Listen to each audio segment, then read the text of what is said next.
Welcome back to another edition of Components Breakdown.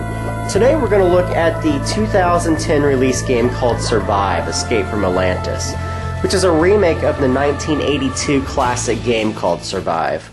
Survive is a 2 to 4 player competitive game where players seek to evacuate their people from the island of Atlantis that is sinking to the ocean floor, while trying to maximize their score by protecting their highest valued pawns from sea serpents, whales, and sharks that are on the board. The island is made up of 40 hex tiles, which are removed from the board one at a time to simulate the sinking of Atlantis. Each player controls 10 people that are valued from 1 to 6, that they try to move towards the safety of the surrounding islands before the main island finally blows up by a disastrous underwater volcano.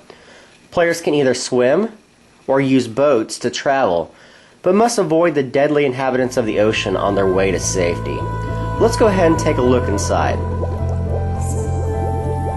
A typical game of Survive is going to take players about 60 minutes to complete. Turns are going to work in a clockwise order around the table, with each player taking 4 steps to complete their turn. The game will end in 2 possible ways. First, and the most common way, is if a player turns over the mountain tile that reveals the underwater volcano. And second, if all the players have either moved all their people to safety or all the pawns have been killed and the board is empty of players, or people. Now, we see in front of us the setup of a 4-player game, so let's walk you through how we accomplish this setup on the game board. At the start of the game, 5 serpents will be placed onto the 5 designated spaces of the game board marked with the sea serpent icon. Then players will randomize all 40 of the included hex tiles. Players will mix the beach, forest, and mountain tiles all together with the use of the included component bag, and then randomly draw out the tiles to place within the black outline spaces of the game board. Once this is done, each player will secretly look at the bottoms of their people to review their values. They will keep these values secret from all other players so that only they know where they place those specific value people onto the island of Atlantis. Next, in turn order, starting with the very first players will place 1 people token on any unoccupied land tile, taking care not to let others see the numbers on the bottom. Placement will continue clockwise until each player has placed all 10 of their people tokens onto the island.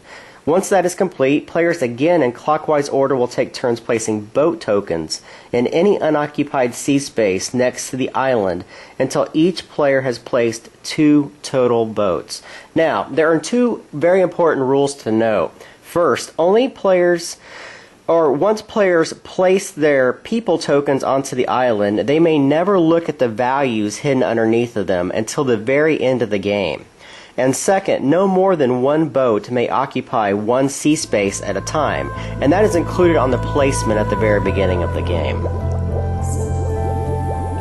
There are a numerous amount of challenges and gameplay variants that are included in the game of Survive, all of which are explained at the end of the rulebook. These include such things as the dolphin tokens and the giant squid, which were given away as a pre-order bonus. Now, today we're just going to explain the basic rules and the basic gameplay steps that will take place on each player's turn. We've already set up the game board, so let's explain one player's turn in a little bit more detail. A player's turn consists of 4 basic steps.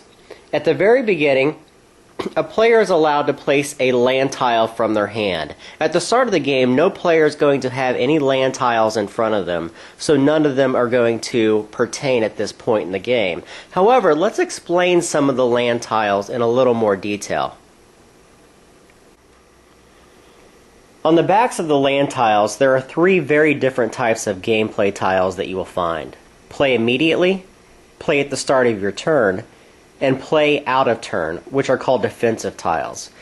Play immediately tiles have the straight arrow icon and occur as soon as the tile is removed from the island and flipped. These would include, as seen here in clockwise order, the play a shark token, play a boat token, and play a whale token. Play at the start of your turn tiles have the bent arrow icon and can be used once per turn at the start, and include such things as moving your boat that you control 3 spaces, moving a swimmer 3 spaces, and moving a shark. And finally, the play out of turn defensive tiles have a shield icon and can be used to remove whales and sharks from the game if they are used to attack your people. Now, once used, all the tiles are returned to the game box and are no longer used for the rest of the game. Now that we've explained the basics of step 1, which is playing a tile at the start of your turn, let's move directly into step 2. Step 2 consists of players moving their people and or boat tokens in any combination up to 3 spaces. Now, there are some rules to apply to each of these sets of tokens. Let's start off with people. With people, players may move in any combination of 3 spaces. So they may move 1 player, 3 land spaces, or they may move 1 player, 1 land space, and another 2 land spaces. As you get the idea, any combination of 3 is viable. With boats, boats can only occupy 1 space at a time, so no more than 1 boat can be in 1 space at one particular time. Players can load people onto boats, which would require 1 of their movement spaces. So let's show you what this looks like in a little more detail. Here we have the blue player's turn, and as you see, there is a boat that started off the game right next to him. The blue player may wish to move 1 of his people onto the boat. As simple as that. That requires 1 movement. He may move the second one onto the boat, and then as his third movement, he may decide to either move this guy 1 land space or to move the boat 1 space. Now the goal, of course, in the game is to get all of your people to the surrounding islands and get them off of Atlantis. So keep that in mind as you're deciding who to move and where to move. The other option in the game, and one thing people may need to note as we get here into the remove a land tile portion, is that you don't want to have people on the beaches. Get as many people off the beaches as you possibly can. So let's go directly into step 3 and show you why. Now that the blue player has taken their 3 movements, let's look at his third step, which is called removing a land tile.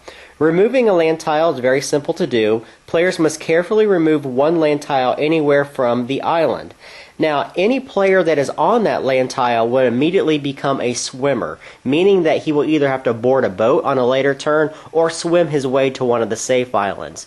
When you are a swimmer, you can no longer return to the island. So once you're a swimmer, you're always a swimmer. Now, removing a land tile, there are some rules that govern that. At the start of the game, only beach tiles can be removed. Beach tiles that are touching sea spaces. So any beach tile can be removed and enacted. So let's show you again what that's going to look like. The blue player would decide which land tile would have to be removed. As I previously said, the land tile has to be a beach tile and it has to be touching a sea space. So looking at the positioning of himself on the board, he decides to remove a green player's tile underneath of him. He simply moves the tile aside, does not look at the bottom of it, and replaces it into the sea. This green player is now a swimmer. He flips this over to himself and looks at the tile. In this case, the tile simply states that a shark is placed there immediately. This tile would go away into the game box, no longer to be used. A shark would be placed in that area, and the green player would be eaten. Now remember that this tile, or this pawn, cannot be shown, so keep it face down when you remove it from the board. None of the player values are to be shown until the end of the game.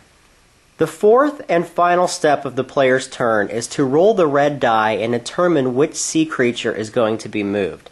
Now, there are 3 different kinds of creatures on the red die. Let's start off with the sea serpent. The sea serpent, if he is rolled, you're allowed to move the sea serpent 1 space.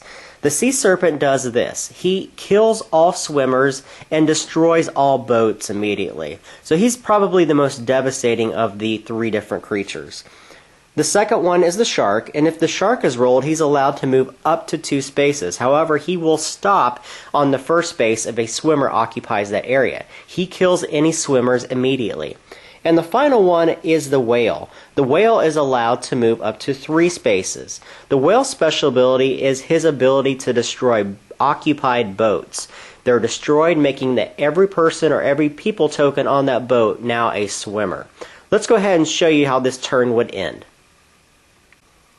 Let's go ahead and finish off the blue player's turn by rolling the red die, showing a sea serpent, allowing him to move 1 of the serpents 1 space. So he takes the serpent and simply moves it 1 space. Now that the player's turn, let's show you a brief time lapse of what the game board is going to look like as it progresses through the game.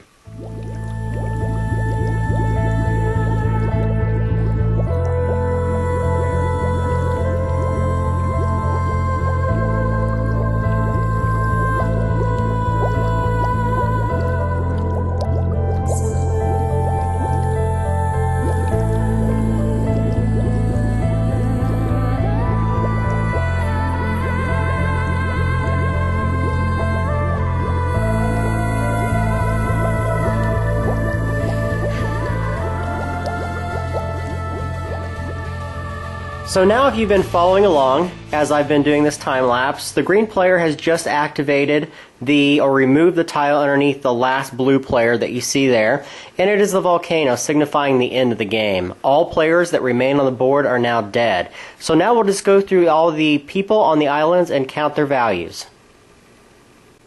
So now we have turned over all the different people on the safe islands, counted their numbers, and although it appeared that red would possibly win because it has one more token than yellow, it actually is a tie at 15, so the game ends in a draw. And that is Survive. So what do I think about Survive? Survive to me is one of those rare games that upon first impression it presents itself to be either too simplistic or too childish for hardcore gamers to adopt. But what you don't initially see, though, about Survive are all the intricacies upon which all the elements and components work so flawlessly together. It's very akin to a good game of chess or even checkers with a devious opponent who revels in really cutthroat style gameplay. But it has the depth and capacity to incorporate multiple layers of strategy and options, all under the umbrella of a 4-player multiplayer game. Guess what I'm trying to say here is actually quite simple. Survive is a classic, and it's a classic for a reason. It's simple to learn and it's simple to play, yet it has the depth to make it a true game of wits, with just the right amount of luck thrown in for good measure. There are a huge amount of challenges and variants included to give what I already consider a great base game the legs it would need for continued sessions. Minus some small issues with the blue people tokens and the printed values on the bottom of them being very difficult to read, all the other components are extremely top-notch, and it's just incredible to me how much game is actually included in what first appears to be such a very small, simple package. It plays quickly, it can be introduced to non-gamers with ease, and it can even make the most die-hard gamer smile with its mechanics. Survive is just a very, very fun game that deserves, in my opinion, to be in everybody's library. So that is Survive. I'm Jeremy Salinas, and thank you very much for watching.